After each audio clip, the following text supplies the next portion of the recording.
you doing that? Just fine. She came in to chat with us a little bit about the book that she is. Has it launched? Yes, the first book came out in March 29th this year, and the second book came out last Thursday. Okay. So it's behind closed doors, book 1 and book 2. Okay, so let's talk about that a little bit. So for everyone, Miss Dr. Yes. Angela Smith, we like to throw out a couple, extras on the end of names and stuff like that when we can. But tell us a little bit about yourself, where you're from, and how you ended up writing. Oh wow! So I'm from a small town in Louisiana. It's called Frierson. It's right outside of Shreveport. I played basketball in high school. Went to college on a basketball scholarship. Grambling State University, point guard. Grambling State University, the place where everybody is somebody if you have your financial aid. I had to throw that in. But anyway, so I played basketball there. Did the nursing program, ROTC, went in the Army, got out, went back to school, and now I'm doing nurse anesthesia. I have a doctorate in nurse anesthesia.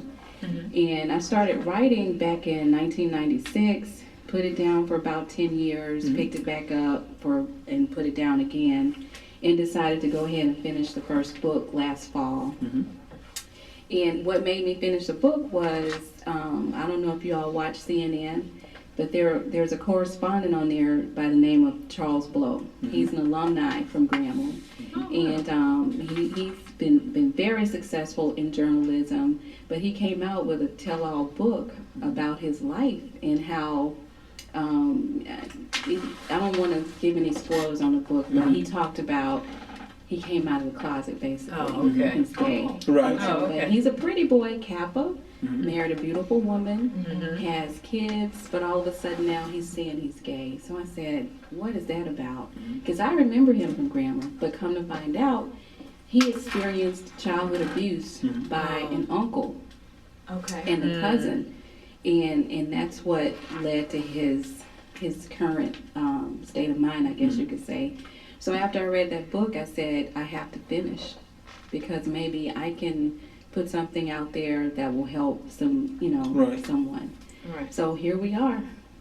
Wow, that's awesome. So that's the premise behind book 1, or is that book 1 and 2? For the whole series, Okay. it'll focus on childhood abuse. For my series, it's in women and all of the bad things that come with it when you don't talk about it. Right. When you sweep it under the floor. This is a fiction, correct? It's fiction. Okay. But it's loosely based on so many realities for so many different people. Right. Each character represents one of the things that can happen. There's drug abuse, there is promiscuity, prostitution, and then the heroine in the book just has relationship issues, period. And so that's 3 of the things that can happen. But like with Charles, there's the homosexuality thing, people get confused. Right. And so the main point is you have to deal with these issues properly, or else you end up dealing with them in non-positive ways. I'm thinking of a movie now that I saw where the father was homosexual, but he was married at first. And I'm trying to think of the movie. It will come back to me. But my question is, I wonder how does someone explain to their wife that they're homosexual? Because it seems like to me automatically you do something to the wife. I know. And he didn't discuss that in the book. And that's a good question. I don't know how he was able to maintain that secret for so many years. But the name of that book is Fire Shut Up in My Bones. Fire Shut Up in My Bones. And I think that's a good topic, because it seems like it was like fire, and it had to come out, and it did. It's like not being your true self, and eventually you explode. Exactly. You're bursting at the seams, because at some point the true you has to come out. Angela, I was looking at your bio, and you actually got an opportunity, and I'm going to say this is an opportunity because I think anytime you get you get a chance to do anything humanitarian, it's a wonderful thing. So you were over in Haiti Yes. during the earthquake and all of we were kind of talking about some things like that earlier. How did that experience impact the writing of this story, or just the outlook on life in general? That is a great question. There's a story behind that. The whole Haiti experience is, I'll never forget it. It made me see race in a totally different light. So I'm from Louisiana. I'm used to the whole light skin, dark skin thing. Right. But when I went over into Haiti and I saw the poverty over there, the people who had money were light skinned. The people who were suffering the most were dark skinned. So in book 2, I took that experience and I created the characters for Dana, the main character. Her father was from Haiti. Her mother was from South Louisiana. The father was typical Haitian, dark skinned, Toussaint. If you know the story about Haiti, Haiti is the only country in the world that took their freedom in the slave revolution. That's right. Dana Toussaint, that last name is the surname of the slave who actually orchestrated the revolt. So anyway, there's a lot of history in book 2, and so the Haiti thing plays into that. But those characters were based on some of the things I saw in Haiti, and so I created those characters to show that we still have a problem in our community with color. There's still a color barrier. Yes. And so I tried to put that in the book and try to open that up for discussion in some way. But yes, that experience did have a role in book 2. Okay. It did. Wow, and I can only imagine, how long were you there? I went twice. Okay. And it was like, we didn't have a way to get there. The anesthesiologist that I worked with, Dr. Kakiri, he called me the night of the earthquake and he said, Angie, how do we get over there? Because I'm in the reserves. He thought I could just call somebody to come get us. But it doesn't work like that. Okay. Right. So somehow he orchestrated a private plane that took us into Haiti. We had to pay for the gas and all that stuff, but it was a private plane. I thought about Aaliyah and I'm like, we got all these supplies. Yes. It was not the best, Oh my. but we got there. Yeah. And so then we had to get into Port-au-Prince. And once we got there, we realized they didn't have anesthesia. They were doing surgery on patients with no anesthesia. Wow. Yes, and Wow. most of the victims were children. Oh And so my they were gosh. doing amputations. And so my group, we brought things and we provided anesthesia for hundreds of people. And, Wow. and so then we went back a second time. And there was another earthquake. I don't know if you remember, there were 2 major earthquakes. We were there for the second one. And we saw some of the same patients and, did the same thing, took care of the injured. So that was a very enlightening experience. And how much has changed since then? I mean, I was just watching something recently, and it almost looked as if they still the haven't same. received the aid that they haven't. needed, They have not. and They that's haven't. unbelievable. I mean, it's It not is. unbelievable. I mean, we know how a lot of Yeah. this works, but it's unbelievable. The what do you call it? The business side of Haiti is very Right. corrupt. Okay. And you probably know that. A lot of the monies that they got were not, I don't think, handled properly. Right. Misappropriation of funds. Misappropriation. Right. The infrastructure was already bad, and so now it's worse. There's still tent cities. I'm still in touch with one of the surgeons over there, and it's getting better, but it's not progressing the way it should. Wow. Yeah, because I was listening to the news and they still haven't, the millions of dollars that they raised, that money still have not been turned over No. to Haiti. No. Because there isn't an organization or anything handle to it. turn it over Exactly. to. That's why whenever there's, people are raising money for, Some to disaster fund or something. disasters and stuff like that, they say, number one, be very careful. Right. Because you don't know where the money's going to end up. And it's actually, especially I know in the States, it's actually very hard to do humanitarian things and to Yes. give money. Right. It's very hard to give food. It's hard to give money, which are things that we usually have People in abundance. generally some people- need yeah, in an and emergency. people can give, and it's one of the reasons why Oprah actually went to Africa and built a school, because it's Right. actually easier for her to do it in another country than it was to do here. Wow. And have the support. It's that's a whole nother ball of wax. Mm-hmm. But back to your books. But I wanted to talk about that because when I read it, I was just like, wow, that's awesome that you got to experience it. Even though I'm sure you wake up thinking about some of those things. Oh, yeah. And so just to talk about, one of the big points in your book, you're talking about like human trafficking. Yes. And we think of that in terms of third world countries. We think of that in that's somewhere else. That's not here in the United States. And it actually happens here more times than not. It does. And third world countries and human trafficking go hand in hand. But the twist in my book 2, is I talked about East St. Louis. Are you familiar with East St. Louis? Yes. East Boogie. Yes. And so East St. Louis is considered one of the most impoverished cities in this country. It was set in the 80s. And there were stories about no sewage systems, no money to pay the trash collectors, and trash in the yard, and rats as big as puppies. The city was separated. When some parts of the city separated. East St. Louis Yes. is They had a separate. fence. They had a It's fence. a bridge. Yeah, bridge. It's a Yes. bridge. Yes. Yeah. So I kind of brought the third world aspect of human trafficking and brought it to America. And East St. Louis is a third world country, and the human trafficking is familial. This little girl's mother sold her into sexual services for money. I won't say why, you gotta read the book. Yeah, okay. But that's what it was. It was poverty, which produces lack, and the drugs and the violence, Right. all of those things right here in America. Right here. I mentioned to Ali earlier, she was telling me about you was going to be a guest. Do you know the number 1 city in America where female trafficking, where they sell, is in Atlanta? Atlanta, I did hear that. Yes, Atlanta's number 1. And the reason why they say, because that's like right on the coast. You got Florida, Louisiana.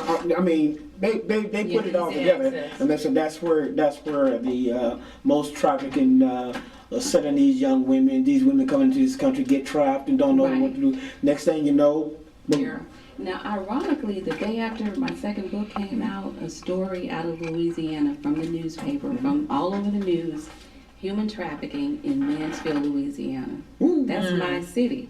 Oh, that's the one you posted. Yes. Yes. And I'm like, what is this about? I just released this book about human trafficking, and I want to say the very next day, the story about this human trafficking case came out, and it's right in my city. I don't know. Wow. Did they ever find out? Yes, it was the mother and her boyfriend and two girls. How old was the Her girls? 2 kids, teenagers. And she was trafficking their Yes, daughters? for drugs. Wow. Unbelievable. Wow. Well, you know what? We're going to we'll go into a quick song, and then we're going to come back and talk about a few other things, and then make sure we give our listeners all of your information so that they can go and pick up both your books and Thank you. support you and all of that. We'll talk a little bit more, and you can just stay on with us if you want. THA After Party Radio, Jazz. Angela Smith is in the studio, and we're talking about her books that are coming out, that are out now. Right. One released in March, and the other one just last week. So lots of wonderful information. So if you had to leave our listeners with something, what is the message that you want, or your readers, people who are going to pick up book 1 and 2, because you got to get both. Yes. What's the message that you really want them, without telling the story? Okay, so the platform for me as an author, they say you're supposed to have a platform. Mine is abuse in women, damaged women. If Right. you come across a woman who seems to be not right in whatever aspect of her life, consider the possible reasons. And I'm not saying that every woman who's messed up was abused, but abuse is potentially the problem. So, and I encourage women, girls, if you're experiencing abuse, don't keep it to yourself, tell somebody.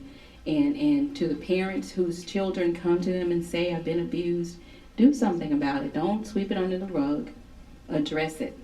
Right. So, Yeah. And that's very powerful. I mean, we talk about stuff like that all the time, but we don't actually exercise it. We don't push it. You know, a lot of times we see things happening, and you know, we don't know what to do with it. Even especially in our culture, we don't know what to say. A lot of times things happen in churches, or you know, they're happening with people that you expect to quote unquote, let's say, know better. Let's just say it like that. And so sometimes it's actually hard. Who do you go to? right. You know, and you know, so I know quite a few people who are doing things like for youth advocacy and things like that, and trying to open doors for, you know, our kids, so to speak, to have avenues to talk to people about anything.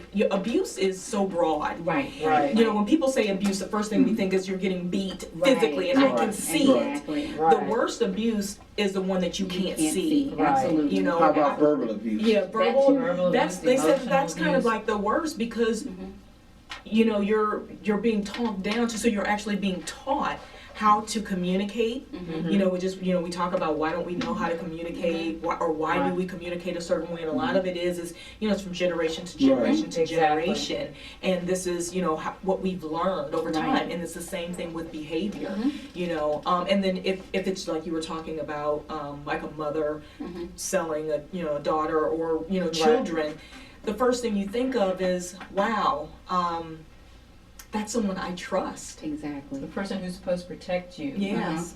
is the one putting you in danger. Exactly. Yeah. How do you reconcile that? Yeah. The low self-esteem and all that stuff leads to the girl that you see with all the problems. Right. And then, you know, we ask questions, let's talk about social media, you know, the reflection, Oh, God. the things that we see. And the Yes. first thing I see when I look at something, the first thing I think is, wow, what are they going through at home? Right. And it doesn't always mean that, but there's usually something. When you're begging for attention, it usually means something. And a lot of times, like, I'll read people's comments, and they just attack. And the first thing I'm thinking is that person is attacking them? actually probably begging, screaming for help. They just don't know how. Right. Exactly. So that's wonderful. It's like some great points that you brought out, and you know, hopefully someone reads the book and says, you know what, I know someone like this, and you know, maybe it opens up that opportunity for someone to reach out and help. There's a new group on Facebook, if I can put a plug in. Yes, absolutely. And it's called, and this is a young lady who inboxed me after reading the book, and the name of the group is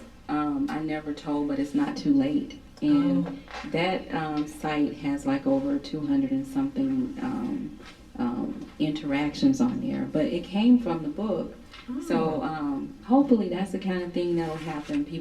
They'll start talking about this issue and try to reach out and pull some of these girls back in. Yes. Yeah, and our boys too, because we're And the now boys in too. a climactic situation from Yeah. our society and all over, where I mean it's across the board, It is. and it's so troubling to actually see our youth just.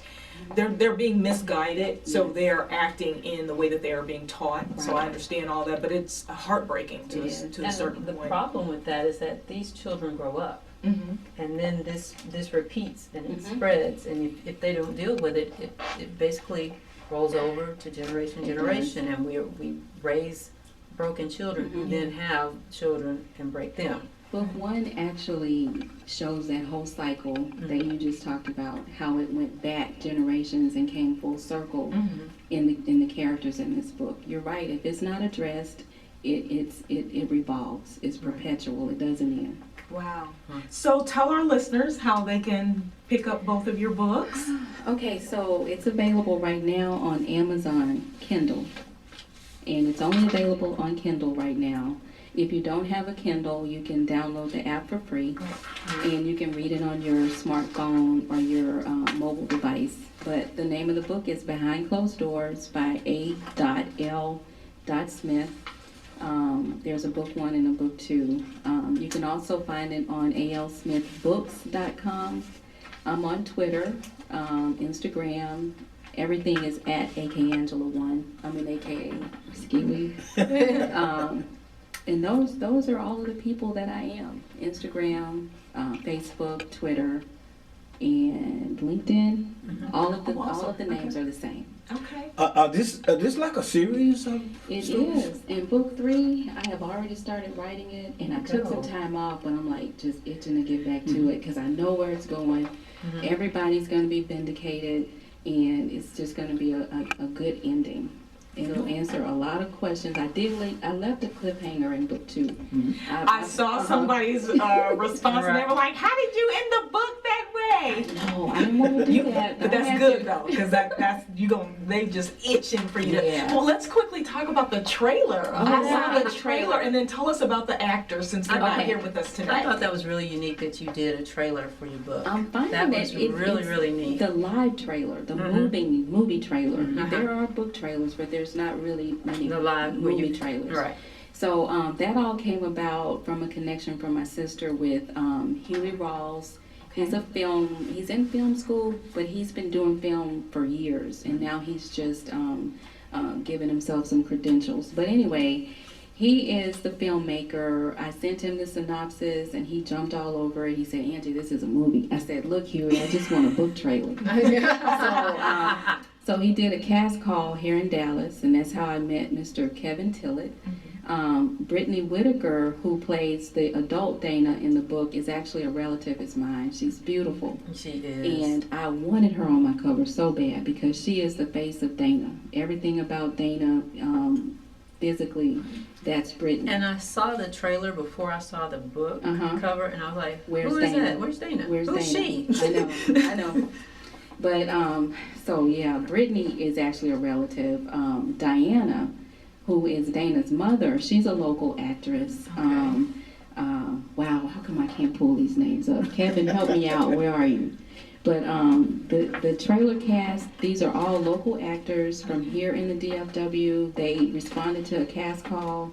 We did it in one day. It took us about 12 or 14 hours, but it was quite an experience. All of them are professionals. And tonight, when you go to my website, I will have the name of all of the people from my trailer on there. Very good. Do you have like a bio? Or are they doing other things in Dallas and working on other projects? They're all very active. Kevin is actually doing the Kingdom Come play that's coming out with Ty Ford. I already bought my tickets. If you don't have your tickets, go ahead and get them. It's going to be good. People. It's going to be good. And Kevin is doing a whole lot of stuff. Brittany, this was her first run.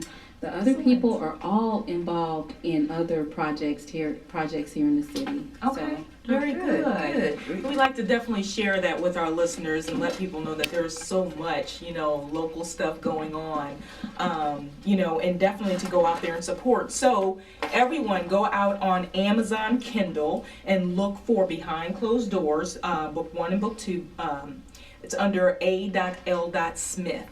Right? Yes. And then people can follow you too on Facebook, Twitter, and get some information and keep up with you. Get some tabs on book number 3 that's coming out. So hopefully, we've read through because it sounds like it's such a good read. Like we'll get through them quickly. Exactly. They are. Okay. When is 3 due out? I want to get a gift set. November. November. Then you can do a gift set for Christmas. Wow, you're writing it that fast? And it took me 10 years to write the first one, 5 months to write the second one, but I have a system now. It just flows. Wow, that is great. That is awesome. Well, I thank you so much for coming on the show. Thank you for having me. Visiting with us. Thank you. It's a pleasure to have you. Yeah. Thank you so much. Yes, this has been a lot of fun. We've enjoyed ourselves. We're going to jump into another song. And then we'll come back and talk about a few more things. We got about a half hour. Yeah. We're Jazz and Stuff Radio on THA After Party. In Studio A. In Studio A. Oh, wow. Check out this one from Samuel Reed in Grand Rapids, Michigan. I Want to Go Home. I'm JB. And I'm Ms. Ali. Tune us in on Jazz and Stuff Radio Every Wednesday from 5 to 8 p.m. on THA After Party Radio.